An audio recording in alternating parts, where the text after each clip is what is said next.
If the machines do all the necessary work, how will people understand their God-given purpose in a post-labor economy? Welcome to the Church Ready podcast. Expect honest conversations for church leaders navigating AI threats to the labor-based tithe model, so you can begin the conversation your leadership team needs to have. Let's join your hosts, Erin Ward and Trey Simon, now. Hey, I'm Erin Ward. And I'm Trey Simon. And welcome back to the Church Ready podcast. And we're so glad that you're here and joining us today for this third episode. Yeah, I'm really excited to get into this one today. Now, usually, when you hear about people talking about the future of artificial intelligence, the conversation goes straight to the macronomics. Right. It's like all the Wall Street and stock market talk, right? Exactly. The global productivity gains, and maybe they'll throw in a little bit of that sci-fi anxiety just for some good measure. But today, we're going to go somewhere entirely different. We're going to look at this technological revolution and how it's going to land a little bit closer to home. Yeah, all the way down to the street level. Specifically, we want to examine how local churches should prepare to meet the needs of their congregation during the AI revolution. It really requires a different lens for this type of thinking. So we're going to step away from the tech company side of the equation and move directly into the human side of things. Yeah, we really need to look at, human identity, the family dynamics, and what actually happens to people when the fundamental nature of work just shifts beneath their feet as AI job displacement increases. Exactly. We want to talk about 4 human dimensions of job displacement and unpack the quiet human toll that hides behind all the economic data around AI's impact on the job market. That is frankly already starting to happen before our very eyes. So we have to start by setting the stage with the raw numbers. Goldman Sachs estimated that AI could impact 300 million full-time jobs globally. And when you pair that with McKinsey's projecting up to 30% of work hours that could be automated by 2030. Now, we're talking about a major shift in the job market. Yeah, we have to remember those aren't just abstract numbers on a spreadsheet. When we mapped out the industries most vulnerable to this automation, like administrative support, financial services, middle management, we realized that these are the very fields where a huge portion of church members worked. Now, these folks typically form the stable financial backbone of a local church. But it's not even just about those existing jobs disappearing. One of the most alarming trends we found was that the paths to getting a job are vanishing entirely. For instance, we looked at LinkedIn data showing that postings for entry-level jobs that suddenly require 3 or more years of experience have jumped 63% since 2020, which is just crazy to me. How is a recent graduate supposed to get 3 years of experience for an entry-level job? Exactly. It creates a massive economic bottleneck. You have an entire generation facing severe underemployment, often carrying $30,000 to $40,000 in student loan debt, completely unable to step onto the traditional career ladder. So they have to look elsewhere. Right, because the traditional full-time salary path is eroding so quickly, people are being pushed into alternative work arrangements just to survive. Like gig work. Exactly. It now makes up 36% of the workforce, which is a massive shift from a stable, predictable paycheck to the unpredictable income of gig or contract-based work. I really want to dig into that volatility because that changes everything for churches relying on donations. Yeah, and what's crazy here is how this completely upends the fundamental economic model of a local church. Historically, which we talked about in a previous episode, churches have relied on predictable salary-based tithing.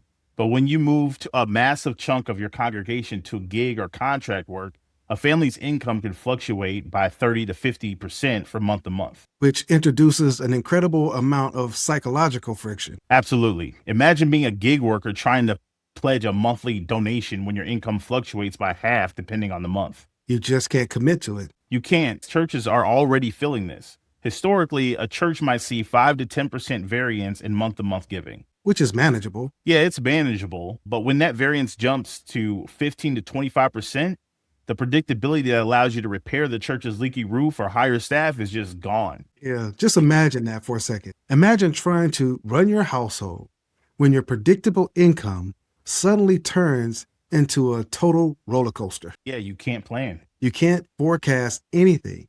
And this brings us right to the heart of what we call the shepherd's double burden. It describes the tension local pastors face right now. Yeah, let's break that down. On the one hand, a church is an organization. It has a budget, a staff, utility bills, and operational costs. Yeah, but that's only half the battle. It is, because on the other hand, the church is an organism. It is a living, breathing community of people.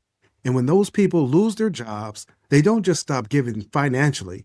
They come to church in need of deep pastoral care. And that's the double burden. Exactly. The very event that causes the church's financial resources to drop, massive job displacement, simultaneously causes the demand for pastoral care and benevolence requests to rise. It really is the ultimate perfect storm. And to help leaders navigate that organism side, that deeply human side, we broke the fallout down into 4 human dimensions. Imagine a hypothetical congregant. We'll call her Sarah. So Sarah is 42, a mid-level financial analyst, has 2 kids, and she's been a pillar in her local community for a decade. Then one Tuesday, an algorithm makes her department redundant. Dimension 1 is the most immediate and visible impact, financial hardship. When Sarah's job is lost, the income stops, and the cascading financial pressure is immense. Local churches see that right away through the massive spike in benevolence requests. But as devastating as the financial hit is, Dimension 2, where the hidden toll really begins to reveal itself through one's mental health and the grief of loss of purpose. You think about how we define ourselves in our modern society. When you meet someone new, the first thing you ask is what? Their name. What's the second question? What do you do? What do you do? We have deeply intertwined our fundamental human identity with our vocation. Now, for many people, work doesn't just provide a paycheck. It provides structure to their day. It provides purpose. It provides a sense of worth. Yeah, so when an algorithm suddenly makes someone's career obsolete, they don't just lose their income. Many lose their sense of purpose. The grief is incredibly real, and research shows highly elevated rates of depression, anxiety, and even suicidal ideation tied directly to job loss. Yeah, but what surprised me was the stigma attached to it. People think, well, it's just a job. I shouldn't be falling apart over this. So people withdraw. They stop showing up to church. They don't ask for help because they feel ashamed. And this is where the church's response has to be uniquely theological, not just practical. The church has to provide a counter narrative to the prevailing cultural idea that your human worth equals your economic productivity. Yeah, you're more than what you do for a living. Exactly. We anchor this deeply in Genesis 1:27, the theological truth that human worth comes intrinsically from being an image bearer of God. That's the core of what we're warning here. If a church isn't actively teaching that theology of inherent worth right now, during the times of instability, their people will struggle without a theological grounding of their identity in Christ as job displacement happens over time. That foundation has to be poured before the storm. And unfortunately, that pressure doesn't just stay inside the person who loses their job. Here's where it gets really interesting, or honestly, where it gets heartbreaking. Dimension 3 is family stress and relational strain because economic pressure doesn't exist in a vacuum. Yeah, I mean, it can leak into other aspects of life and fundamentally reshape household dynamics. Yeah, it really does. Research points out that economic pressure is one of the leading causes of marital conflict and divorce. When the primary earner loses their job, you get constant financial anxiety over every single purchase at the grocery store. Yeah, and if you have kids, man, they pick up on this because, man, kids pick up on everything. Yeah, children completely internalize this stress. You might try to hide the anxiety, but the kids feel the tension in the air. And it often surfaces as behavioral changes, a sudden decline in academic performance, and even childhood anxiety. Yeah, it's like the whole family feels the loss of the primary earner's job. Right, which sets the stage for Dimension 4, which is community isolation and the loss of belonging. We often forget that for many adults, the workplace is their primary social environment. It's the water cooler chats, it's the collaborative projects and shared lunches. It's where they get their daily human interaction. When the job disappears, that entire social ecosystem vanishes literally overnight. And we're already suffering through a loneliness epidemic. And when we take that existing loneliness thing that's going on right now and smash it together with sudden economic displacement, you have a hunger for belonging. Now, this leads to a really crucial point. A career center can optimize your LinkedIn profile, but it can't give you eternal identity. A government assistance check can pay the electric bill, but it can't offer that sense of a mutual, loving community that catches someone in an emotional freefall. If the church just tries to be a second rate career center or a poorly funded financial assistance program, it's going to fail. Yeah, you're right. Secular services are essential for practical job placement services and financial assistance for the general population. But the church must offer something deeper than those programs can. You're right. The church has to lead with a completely different level of care. Unshakable hope, spiritual discipleship, a genuine belonging, and a deeply rooted sense of identity in Christ. Okay, so if you're a church leader looking at this tidal wave of economic and human disruption coming our way, how do you handle it? Well, you definitely don't want to attempt to handle it with reactive leadership, which is the default human setting. Right, right. I think it's more of that mindset of, we'll cross that bridge when we come to it. It's waiting until the budget is already in crisis and families are already hurting to start figuring out a plan.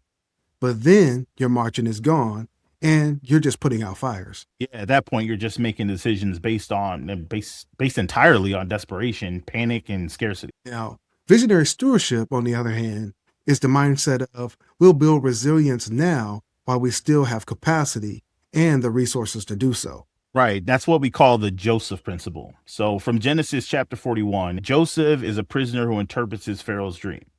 There will be 7 years of incredible abundance, followed immediately by 7 years of famine. His response wasn't to wait for the famine to hit and then call an emergency committee meeting to figure out how to feed people. His strategy was proactive.